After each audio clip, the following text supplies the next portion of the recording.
гэр хорооллыг орон сууцч болгох, үүнээс гадна бас агаарын бохирлыг бууруулах зэрэг урт хугацааны юм төсөл санхүүжилтүүд байгаа шүү дээ. Тэгэхээр 2026 онд яг энэ ажлууд дээр ерөөхдөө ямар одоо төлөлтүүд орсон бол бас дахин төлөлтийн одоо төслүүдийн борлуулалтын схем нь тодорхой болсон байгаа бол багш эмчнэрийн одоо орон сууцны хөнгөлөлтөө зээлийн нөхцөл байгуулах ажлын хэсэг бол анхны уралдаан бол өнөөдөр товлогдсон байна.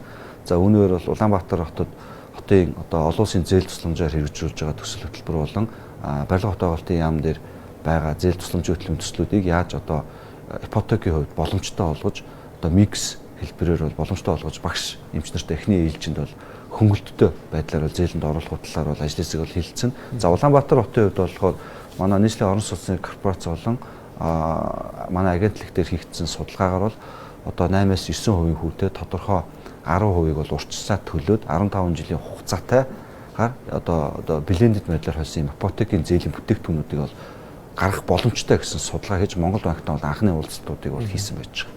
За 2026 оны хувьд бол Улаанбаатар хотод орлогод нийцсэн ногоон орон сууц болон сэлб гэх мэт одоо 2-3% дамжаад хэрэгжиж байгаа. Одоо орон сууцнуудын төсөл хөтөлбөрүүд бол үргэлжлээд хэрэгжиж байна. 2027 онд гэхэд бол нийт 17 мянган ширхэг орны орон сууц бол ашиглалтанд орохоор ингээд төлөвлөгдөөд төслүүд бол яг хэрэгжиж явж байгаа.